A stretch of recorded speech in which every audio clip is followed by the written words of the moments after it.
नमस्कार मित्रों, बहुत बहुत स्वागत है आप सभी का आपके अपने ऑनलाइन इंस्टीट्यूट निशांत ज्ञान के यूट्यूब प्लेटफॉर्म पर। मैं नितिन उपाध्याय स्वागत करता हूं, अभिनंदन करता हूं आपके अपने प्लेटफॉर्म पर। आज मैं जो है आप लोगों के सामने, आप अगर दिल्ली पुलिस कांस्टेबल की तैयारी कर रहे हैं तो आप जानते होंगे, आपको ये पता होगा कि 50 नंबर का जीएस आने वाला है। जो 50 नंबर का सामान्य ज्ञान आने वाला है, वो 50 नंबर के सामान्य ज्ञान का आप एक बार प्रैक्टिस कर लीजिए कि 50 नंबर का सामान्य ज्ञान आपके सामने किस तरीके का देखने को मिलेगा। हम आपके सामने ऐसे 50 क्वेश्चन डाल रहे हैं जो अति संभावित है, जो आपकी परीक्षा में देखने को मिल सकते हैं। ध्यान रखिएगा, यह क्वेश्चन जो है प्रीवियस ईयर पेपर के नहीं है, बल्कि अति संभावित प्रश्नों की एक श्रृंखला में चलाऊंगा, जिसमें 20 से 25 प्रैक्टिस सेट आपको मैं कराऊंगा जो अति संभावित प्रश्नों के रहेंगे। ठीक है, तो अगर आप दिल्ली पुलिस कांस्टेबल को लेकर के सीरियस हो चुके हैं तो कमर कस लीजिए, हमारे साथ जुड़ जाइए, अपने चैनल को सब्सक्राइब करके हमसे जुड़ जाइए और ज़्यादा से ज़्यादा लोगों तक शेयर करके लोगों को बुलाइए कि किस तरीके से पेपर को आसान बनाया जा सकता है, वो हम सिखाएंगे और आपकी सफलता तक हम आपके साथ रहने वाले हैं। तो चलिए शुरू करते हैं आज का सेशन। सब्सक्राइब चैनल को, लाइक शेयर सब्सक्राइब सब कुछ करना आपकी जिम्मेदारी है। आप ऐसा करते हैं तो तहे दिल से शुक्रिया अदा करता हूँ।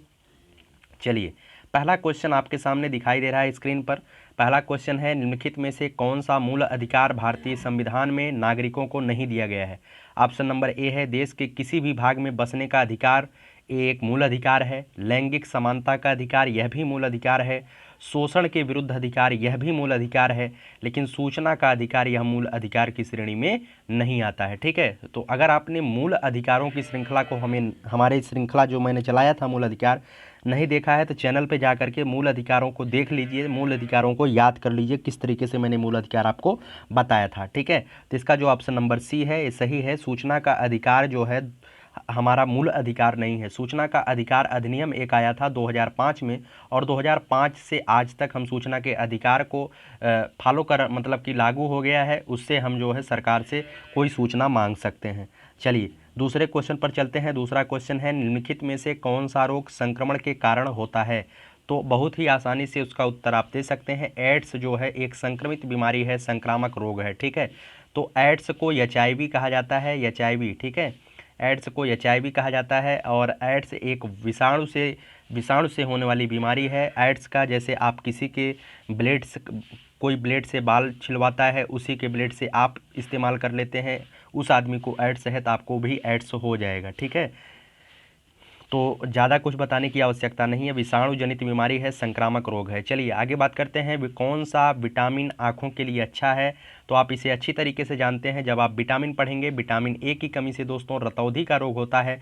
और जब आपका विटामिन ए अच्छा रहेगा तो आपको रतौंधी नहीं होगी। तो इसका जो राइट आंसर होगा विटामिन ए होगा। इस विटामिन की कमी से रतौंधी रोग होता है, अर्थात आँखों के लिए सर्वोत्तम विटामिन विटामिन ए है। ठीक है, तो चलिए यहीं पर मैं बता देता हूँ, विटामिन बी की कमी से आप ध्यान रखिएगा, विटामिन बी की कमी से बेरी रोग होता है। विटामिन सी की कमी से स्कर्वी रोग होता है, जिससे हमारे दांत की मसूड़ें प्रभावित होती हैं।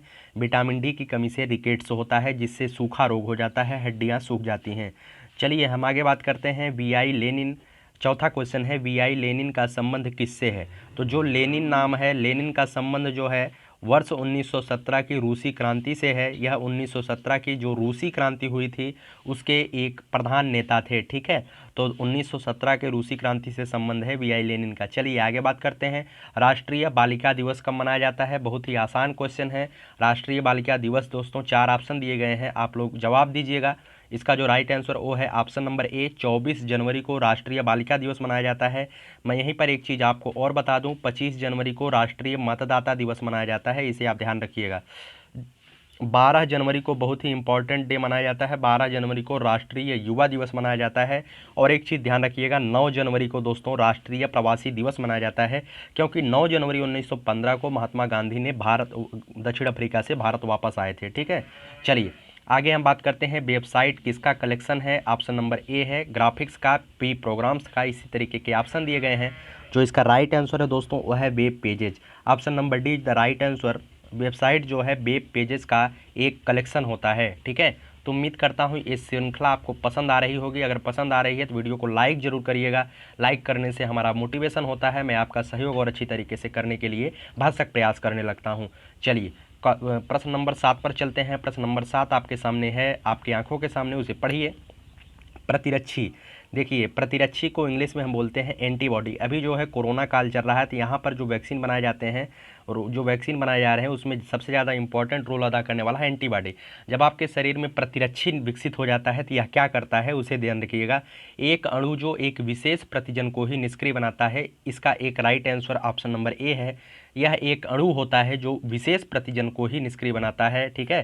तो इसे इंग्लिश में एंटीबॉडी कहा जाता है। चलिए आगे हम बात करते हैं 8वें क्वेश्चन का। तो 8वां क्वेश्चन है, निम्नलिखित में से वह पहला क्रिकेट खिलाड़ी कौन है जिसने टेस्ट मैचों में 500 विकेट लिया था। तो पहला क्रिकेट खिलाड़ी कौन था इसकी बात की गई है। पहला क्रिकेट खिलाड़ी दोस्तों कार्टनी वाल्स थे। कौन थे? कार्टनी वाल्स थे, एक टेस्ट क्रिकेट खिलाड़ी थे और यह जो है वेस्ट इंडीज़ की तरफ से खेलते थे, ठीक है, वेस्ट इंडीज़ की तरफ से खेलते थे कार्टनी वाल्स। अभी हाल ही में एक करंट का क्वेश्चन आपके सामने रिलेट होगा, करंट में आएगा कि हाल ही में 500 टेस्ट विकेट लेने वाले खिलाड़ी कौन बने हैं। तो बने हैं दोस्तों जेम्स एंडरसन बने हैं। जो जेम्स एंडरसन को आप जानते होंगे, ये जो है इंग्लैंड से संबंध रखते हैं।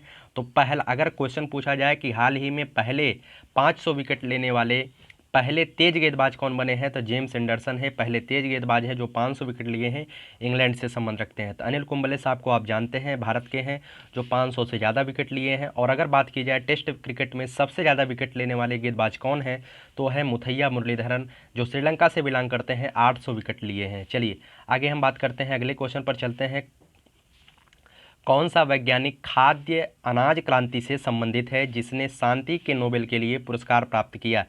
तो आप एक तरीके से ध्यान रखिएगा, शांति का नोबेल जिसे मिला है और वह वैज्ञानिक है, कृषि वैज्ञानिक, उसका नाम है डॉक्टर N.A. बोरलॉग, जिसे जो है विश्व के हरित क्रांति का जनक बोला जाता है। विश्व में हरित क्रांति का जनक डॉक्टर N.E. बोरलॉग को बोला जाता है। अगर बात की जाए भारत में हरित क्रांति के जनक कौन है, तो डॉक्टर M.S. स्वामीनाथन है। जो इसका राइट आंसर है वो है डॉक्टर N.E. बोरलॉग। लेकिन इसे ध्यान रखिएगा कि इन्हें जो है शांति का नोबेल पुरस्कार भी दे दिया गया है। और अगर ऐसे भी क्वेश्चन पूछा जाए कि विश्व में हरित क्रांति के जनक कौन है, तो भी नॉर्मल बोरलॉग भी हैं। चलिए आगे बात करते हैं अमृता शेरगिल। अमृता शेरगिल को आप अच्छी तरीके से जानते हैं, बहुत ही फेमस एक चित्रकार हैं अमृता शेरगिल, इन्हें बताने की कोई आवश्यकता नहीं है। चलिए आगे हम बात करते हैं, संसार में माउंट एवरेस्ट पर चढ़ने वाली पहली महिला कौन थी। तो इसे ध्यान रखिएगा, संसार में सबसे पहली बार चढ़ने वाली जो महिला थी माउंट एवरेस्ट पर, मैं बात करूं माउंट एवरेस्ट की, माउंट एवरेस्ट जो है हिमालय पर्वत की सबसे ऊंची चोटी है। हिमालय पर्वत की ही नहीं वरन संपूर्ण विश्व की सबसे ऊंची चोटी है हिमालय पर्वत। इसकी जो ऊंचाई है 8,850 मीटर है, इसकी ऊंचाई 8,850 मीटर है। तो एवरेस्ट पर चलने वाली प्रथम महिला जो थी उनका नाम था जुंको तोबई। कौन, क्या नाम था? जुंको तोबई। जिंको तोबई जो है जापान की महिला थी, इसे ध्यान रखिएगा। जिंको तोबई का जो होता है वो जापान से है। अगर बात की जाए कि भारत में सबसे पहली महिला बछेंद्री पाल थी। चलिए अगले क्वेश्चन पर चलते हैं, निम्नलिखित भारतीय राज्यों में से कौन सा लगभग इतना बड़ा है जितना कि यूरोपीय राष्ट्र ऑस्ट्रिया है। तो जितना बड़ा यूरोपीय राष्ट्र ऑस्ट्रिया है उतना बड़ा हमारे भारत देश का पश्चिम बंगाल है, दीदी की नगरी, ठीक है। ममता बनर्जी की जो सरकार है पश्चिम बंगाल में वह ऑस्ट्रिया के बराबर है। चलिए आगे बात करते हैं प्रश्न नंबर 13 की। बहुत ही आसानी से क्वेश्चनों को हल करते हुए हम आगे बढ़ रहे हैं और आप आसानी से इन क्वेश्चनों को देख करके अपनी तैयारी को एक नई दिशा दे सकते हैं। 13वां क्वेश्चन है, भारत रत्न से विभूषित प्रथम विदेशी नागरिक कौन था। तो भारत रत्न से विभूषित प्रथम विदेशी नागरिक दोस्तों खान अब्दुल गफ्फार खां थे। इन्हें कहाँ के जन्मे थे, तो आप इसे ध्यान रखिएगा, ये पेशावर पाकिस्तान के जन्मे हुए थे। कहाँ के थे? नापाक इरादे वाले पाकिस्तान में इनका जन्म हुआ था। लेकिन इन्होंने भारत की स्वतंत्रता में बहुत महत्वपूर्ण रोल निभाया था। खुदाई खिदमतगार संगठन इन्होंने बनाया था। खान अब्दुल गफ्फार खां के बारे में एक चीज़ ध्यान रखिएगा, इन्हें फ्रंटियर गांधी के नाम से भी जाना जाता है और इन्हें जो है 1984 में भारत रत्न पुरस्कार से भी सम्मानित किया गया। अगर क्वेश्चन आता है भारत रत्न से विभूषित प्रथम विदेशी नागरिक कौन थे, तो वह खान अब्दुल गफ्फार खां ही थे। चलिए आगे हम बात करते हैं, प्रथम Indian Grand Prix Formula 1 race के विजेता निम्नलिखित में से कौन है। तो इसका जो राइट आंसर है दोस्तों वो है option number C, Sebastian Vettel. कौन है? Sebastian Vettel. इसके बारे में ज़्यादा कुछ बताने की जरूरी नहीं है, आप लोग डेली करंट अफेयर को पर नज़र दौड़ाते रहिए। चलिए आगे है, कोंकण रेलवे की लगभग लंबाई कितनी है। तो कोंकण रेलवे की लंबाई, मैं कभी रेलवे पर एक महत्वपूर्ण सेशन लेके आऊँगा, उसमें मैं आप सबको सब कुछ बताऊँगा कि रेलवे में कितना जोन है, कैसे कैसे क्या है, रेलवे में कितनी रेल की लंबाई है। जो इसका राइट आंसर है वो है 760 किलोमीटर। फिलहाल इसे ध्यान रखिएगा, 16वां क्वेश्चन मैं आपके लिए छोड़ता हूं। अगर आप डेली हमारे व्यूवर हैं तो आप इसका जवाब कमेंट बॉक्स में दीजिएगा। भारत का निम्नलिखित में से कौन सा तट प्रचंड उष्णकटिबंधीय चक्रवातों से सर्वाधिक दुष्प्रभावित होता है? एक क्वेश्चन आपके लिए होमवर्क है, इसे आप उत्तर दीजिएगा कमेंट बॉक्स में। चलिए 17वें क्वेश्चन की बात करते हैं। भारतीय अर्थव्यवस्था के किस क्षेत्र में सर्वोच्च उत्पादकता है? ऑप्शन नंबर ए है विनिर्माण, बी है परिवहन, संचार एवं वाणिज्य। जो इसका राइट आंसर है, इस तरीके के ऑप्शन दिए गए हैं। जो इसका राइट आंसर है परिवहन, संचार एवं वाणिज्य। यहीं से जो है भारत की अर्थव्यवस्था मुख्य रूप से संगठित होती है। मुख्य रूप से भारत की अर्थव्यवस्था यहीं से ही चलती है। एक तरीके से हाथ और पांव कहे जाते हैं भारतीय अर्थव्यवस्था के, परिवहन, संचार एवं वाणिज्य। चलिए अगले क्वेश्चन पर चलते हैं। बहुत ही फेमस क्वेश्चन है। हम लोग जब छोटे थे, जो 10 रुपये वाली सामान्य ज्ञान की किताब आती थी, उसमें यही क्वेश्चन आता था और हम आसानी से वहाँ याद करते थे कि भारत की प्रथम बोलती फिल्म आला मारा। अगर बात की जाए भारत की प्रथम मूक फिल्म कौन थी या भारत की प्रथम फिल्म कौन थी, तो राजा हरिश्चंद्र थी। ध्यान रखिएगा, इसका जो ऑप्शन नंबर सी है वही सही है। चलिए आगे हम बात करते हैं। प्रकाश की वेग को सबसे पहले किसने नापा था? ऑप्शन नंबर ए है गैलीलियो ने, बी है न्यूटन ने, सी है रोमर ने, डी है आइंस्टीन ने। जो इसका राइट आंसर है वो है रोमर ने।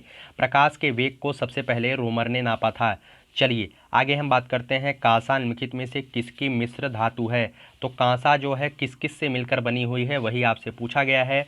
ऑप्शन नंबर ए है तांबा और जस्ता, बी है टिन और जस्ता, सी है तांबा और टिन, डी है लोहा और जस्ता। अगर आपको आ रहा है तो कमेंट बॉक्स में इसका जवाब आप दे सकते हैं। अगर नहीं आ रहा है तो मैं इसका उत्तर बताता हूँ, तांबा और टिन। कांसा जो है तांबा और टिन से मिलकर बना हुआ है। चलिए आगे हम बात करते हैं 21वें क्वेश्चन की। ओलंपिक खेल वर्ष 2021 में कहाँ प्रस्तावित हैं? तो ओलंपिक खेल दोस्तों वर्ष 2020 में होने वाला था, जो कि जापान के टोक्यो में होने वाला था, लेकिन कोविड-19 कोरोना के कारण यह स्थगित हो गया है 1 साल के लिए। अब यह खेल 2021 में होगा। द्वितीय विश्व युद्ध के बाद पहली बार यह जो है स्थगित किया गया है। अगला क्वेश्चन है निम्नलिखित में से कौन सा तना अपरिवर्तित भूमिगत तना है? ठीक है, तो इसका जो बहुत ही आसान भी क्वेश्चन कहा जा सकता है और थोड़ा सा जो नहीं पढ़े उनके लिए कठिन भी हो सकता है। मूली, गाजर, शकरकंद या आलू। जो इसका राइट आंसर है वो है आलू। आलू एक तना है जो भूमिगत होता है। ठीक है, आगे हम बात करते हैं। राष्ट्रपति की सेवानिवृत्त आयु कितनी होती है? ऑप्शन नंबर ए है 70 वर्ष, बी है 75 वर्ष, सी है 80 वर्ष। कोई सीमा नहीं है। जो इसका ऑप्शन नंबर डी है यही राइट आंसर है कि राष्ट्रपति के आयु की, अधिकतम आयु की कोई सीमा नहीं होती है, लेकिन मिनिमम आयु की सीमा होती है। राष्ट्रपति 35 वर्ष के आयु के बाद ही आप राष्ट्रपति का चुनाव लड़ सकते हैं। चलिए हम आगे बात करते हैं। निम्नलिखित में से वह कौन सी धातु है जिसका ऑक्साइड परत बनने के कारण संक्षारण नहीं होता है? अर्थात संक्षारण का मतलब होता है जंग। किसका परत बना दिया जाए तो जंग नहीं लगता है। बहुत ही आसान क्वेश्चन माना जाता है। एल्युमिनियम। अगर आप किसी भी धातु पर एल्युमिनियम का परत चढ़ा देते हैं तो उस पर जो है जंग की संभावना बहुत कम हो जाती है। चलिए हम आगे बात करते हैं। भारत के उच्चतम न्यायालय को प्राप्त अधिकार कौन कौन से हैं? इसमें जो 4 ऑप्शन दिए गए हैं, अगर आपको उत्तर पता हो तो कमेंट बॉक्स में कमेंट कीजिएगा। हम इसका राइट आंसर बताते हैं। इसका राइट आंसर है मूल, अपीलीय और परामर्शदायी अधिकार क्षेत्र। सब कुछ इसके अंदर है। मूल, अपीलीय और परामर्शदायी अधिकार क्षेत्र जो है किसके पास है? भारत के उच्चतम न्यायालय के पास है। सुप्रीम कोर्ट, भारत की सुप्रीम कोर्ट कहाँ पर है? तो नई दिल्ली में है। इसे आप जानते होंगे, इसे बताने की कोई आवश्यकता नहीं है। निम्नलिखित में से वह मसाला पदार्थ कौन सा है जो जड़ों से प्राप्त होता है? बहुत ही आसानी से, आप अगर गांव से बिलोंग करते होंगे तो आप बता ले जाएंगे, हल्दी। हल्दी ऐसा मसाला वाला पदार्थ है जो जड़ों से प्राप्त होता है। चलिए आगे हम बात करते हैं। रेड इंडियन निम्नलिखित में से किस क्षेत्र के हैं? तो ऑप्शन नंबर ए है न्यूजीलैंड, बी है श्रीलंका, सी है उत्तरी अमेरिका, डी है केन्या। तो उत्तरी अमेरिका के लोगों को रेड इंडियन कहा जाता है। उत्तरी अमेरिका के रेड इंडियन होते हैं। चलिए ऑप्शन नंबर सी सही है। आगे हम बात करते हैं। स्वेज नहर किस किस को जोड़ती है? ऑप्शन नंबर ए है भूमध्य सागर और लाल सागर को, बी है बाल्टिक और कैस्पियन सागर को, सी है भूमध्य सागर और उत्तरी सागर को। बहुत ही फेमस क्वेश्चन है, इसे बहुत ज़्यादा डिस्क्राइब करने की आवश्यकता नहीं पड़ती है मुझे, लेकिन आप लोग विकीपीडिया से और गूगल से इसे खोजिएगा, इसके बारे में ज़्यादा से ज़्यादा जानकारी एकत्रित करने का प्रयास करिएगा। ऑप्शन नंबर ए सही है। स्वेज नहर जो है भूमध्य सागर और लाल सागर को जोड़ती है। आगे चलिए 29वां क्वेश्चन, उसे देखते हैं। कुतुब मीनार को जैसे हम आज देखते हैं उसका पुनर्निर्माण किसने कराया था? जो इसका राइट आंसर है दोस्तों वो है फिरोज तुगलक के द्वारा। कौन है? फिरोज तुगलक के द्वारा। अब यहाँ पर एक बात आपके सामने मैं स्पष्ट करना चाहता हूँ, 1213 ईस्वी में कुतुब मीनार का निर्माण कुतुबुद्दीन ऐबक लाखबख्श ने शुरू कराया था, लेकिन वह न्यू या एकाध मंजिला ही बनवाया था, तभी उसकी मृत्यु हो जाती है। इस वजह से इल्तुतमिश नाम का एक व्यक्ति होता है, दिल्ली सल्तनत पर राज करता है, उसने जो है कुतुब मीनार के निर्माण को पूर्ण कराया था। लेकिन बीच में 1325 के आसपास कुतुब मीनार क्षतिग्रस्त हो जाता है। ठीक है, आकाशीय बिजली के कारण कुतुब मीनार क्षतिग्रस्त हो जाता है। तो फिरोज शाह तुगलक वंश का राजा था, उसके द्वारा जो है कुतुब मीनार को फिर से पुनर्निर्माण कराया गया। ठीक है, तो इस क्वेश्चन के बारे में जितना मैंने फैक्ट बताया है उसे ध्यान रखिएगा। और अगर पूछा जाए कुतुब मीनार का मतलब कि कुतुब मीनार को कुतुब मीनार क्यों कहा गया, तो कुछ विद्वान कुतुबुद्दीन ऐबक लाखबख्श को मानते हैं, लेकिन कुछ विद्वान यह भी मानते हैं कि ख्वाजा कुतुबुद्दीन बख्तियार काकी के नाम पर कुतुब मीनार का नाम रखा गया है। ठीक है, चलिए आगे बात करते हैं। जो फैक्ट मैं बोल रहा हूँ उसे आसानी से ध्यान रखिएगा। आगे है इब्न बतूता किसके शासनकाल में भारत आया था? ऑप्शन नंबर ए है इल्तुतमिश, बी है अलाउद्दीन खिलजी, सी है मोहम्मद बिन तुगलक, डी है बलबन। जो इसका राइट आंसर फ्रेंड्स वो है मोहम्मद बिन तुगलक। इब्न बतूता जो है मोहम्मद बिन तुगलक के शासनकाल में भारत आया था, और वह जो है 1313 ईस्वी में भारत आया था। एक क्वेश्चन और पूछा जाता है कि इब्न बतूता कहाँ का यात्री था? तो इब्न बतूता दोस्तों मोरक्को का यात्री था। कहाँ का था? मोरक्को का यात्री था। ठीक है, चलिए उम्मीद करता हूँ ये चीज़ें आपको अच्छी तरीके से समझ में आ रही होंगी।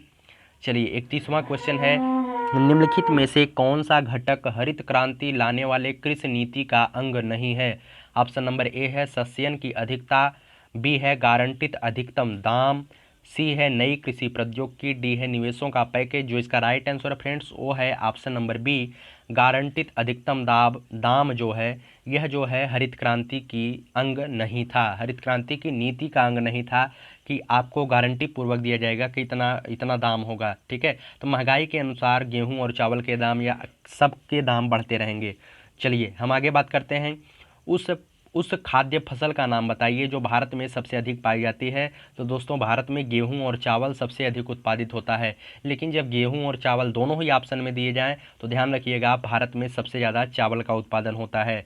चलिए अगले क्वेश्चन की बात करते हैं, पृथ्वी के सबसे नज़दीक कौन सा तारा है? तो पृथ्वी के सबसे नज़दीक का तारा जो है वो है सूर्य। सूर्य एक तारा है और सूर्य जो है पृथ्वी के सबसे नज़दीक स्थित तारा है।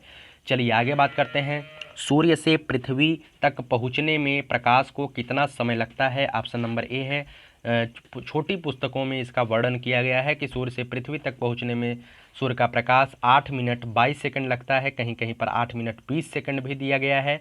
जिसका जो ऑप्शन नंबर बी है वही सही है। चलिए हम आगे बात करते हैं, बृहत्तर भारत निम्नलिखित में से किसका द्योतक है? ऑप्शन नंबर ए है राजनीतिक एकता, बी है सांस्कृतिक एकता, सी है धार्मिक एकता, डी है सामाजिक एकता। तो जो बृहत्तर भारत है, संपूर्ण भारत है, अखंड भारत है, यह जो है सांस्कृतिक एकता का प्रतीक है। Option number B is the right answer. अगला क्वेश्चन है, भारत के राष्ट्रपति के पास आपात अधिकार हैं। तो भारत के राष्ट्रपति के पास दोस्तों 3 प्रकार के आपातकालीन अधिकार हैं, मैंने पढ़ाया है उसे आप ध्यान रखिएगा। वो कौन कौन से अधिकार हैं? अनुच्छेद 352 के तहत राष्ट्रपति शासन, राष्ट्रीय आपातकाल अनुच्छेद 352 के तहत, अनुच्छेद 356 के तहत राष्ट्रपति शासन, अनुच्छेद 360 के तहत वित्तीय आपातकाल लगाया जाता है राष्ट्रपति के द्वारा। मैंने यह जो है एक विशेष लेक्चर लिया है, उसे जाकर के आप देख लीजिएगा कि किस तरीके से भारत में आपातकाल लगाने की शक्ति राष्ट्रपति को दी गई है। आगे है, पादपों में मूल रोमों द्वारा जल जिस प्रक्रिया से अवशोषित किया जाता है वह कहलाती है। ऑप्शन नंबर ए है वाष्पोत्सर्जन, बी है श्वसन, सी है स्वेदन, डी है परासरण। जो इसका राइट आंसर फ्रेंड्स वो है परासरण। ठीक है, परासरण।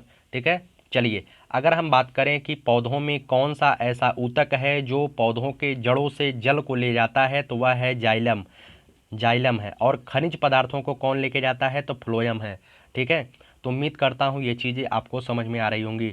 चलिए हम आगे बात करते हैं, फूलों वालों की सैर नामक उत्सव कहाँ पर मनाया जाता है?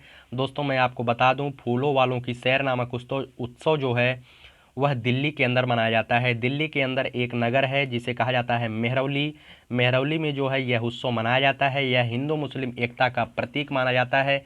इसे सर्वप्रथम 1812 ईस्वी में मुगल बादशाह अकबर शाह द्वितीय ने शुरू किया था। और यह क्यों शुरू किया था, तो यह इस वजह से शुरू किया गया था क्योंकि जो मुगल बादशाह थे अकबर शाह द्वितीय, उनकी पत्नी का कोई मन्नत पूरा हुआ था, उसी को लेकर के फूलों वाली सैर का आयोजन किया गया। तो यह जो है धार्मिक एकता का प्रतीक माना जाता है।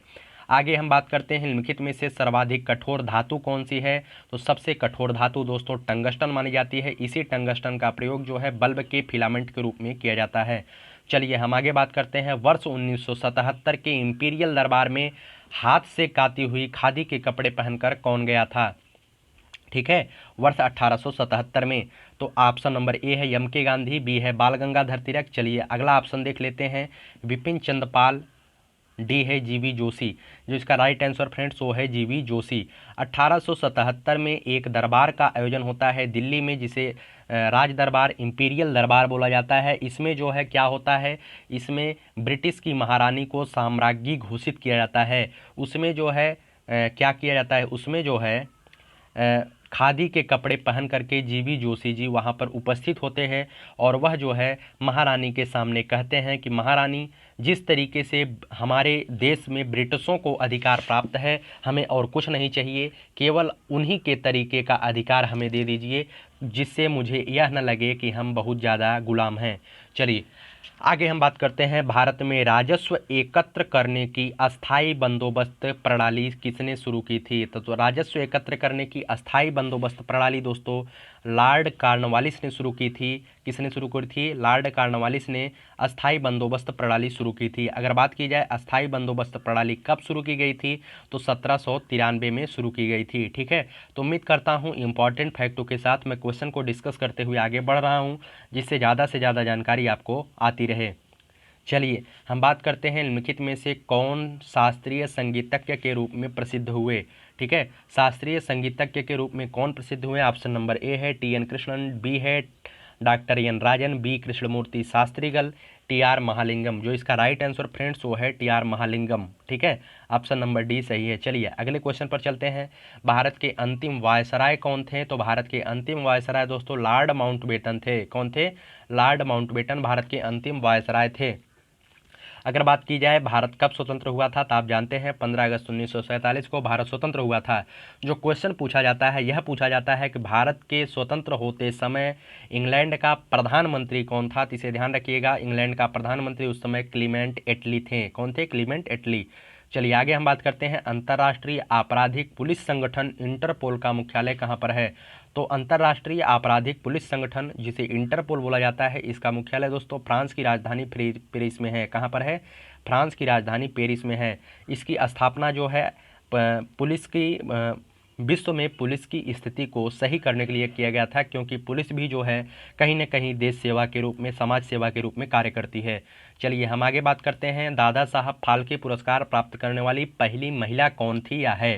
ठीक है, ऑप्शन नंबर ए है नरगिस दत्त, बी है उमा देवी, सी है देविका रानी, डी है सुलोचन। जो इसका राइट आंसर फ्रेंड्स वो ऑप्शन नंबर सी है 1900 देविका रानी।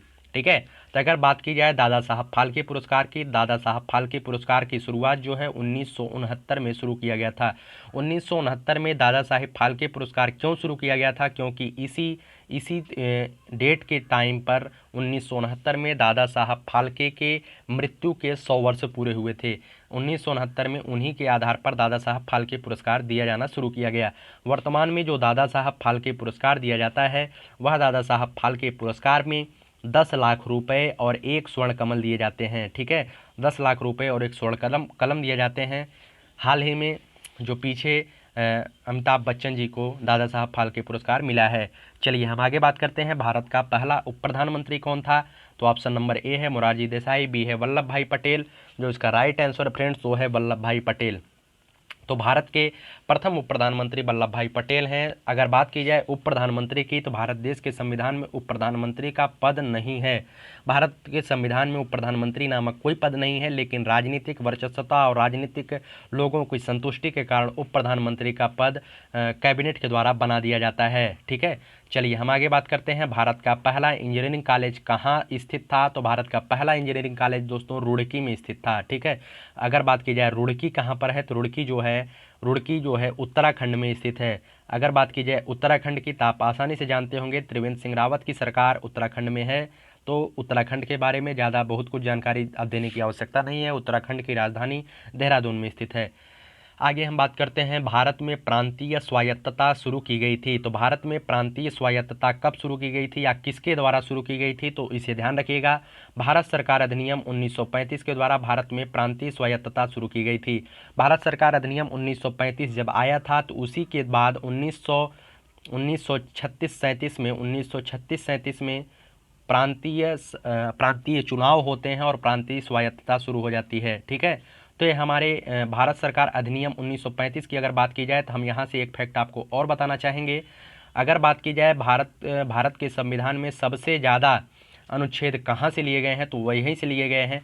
लगभग 250 अनुच्छेद डायरेक्टली भारत सरकार अधिनियम से उठा लिए गए हैं हमारे संविधान में, लेकिन उसमें कुछ परिवर्तन किया गया है जो हमारे यहाँ पर सही तरीके से लागू हो।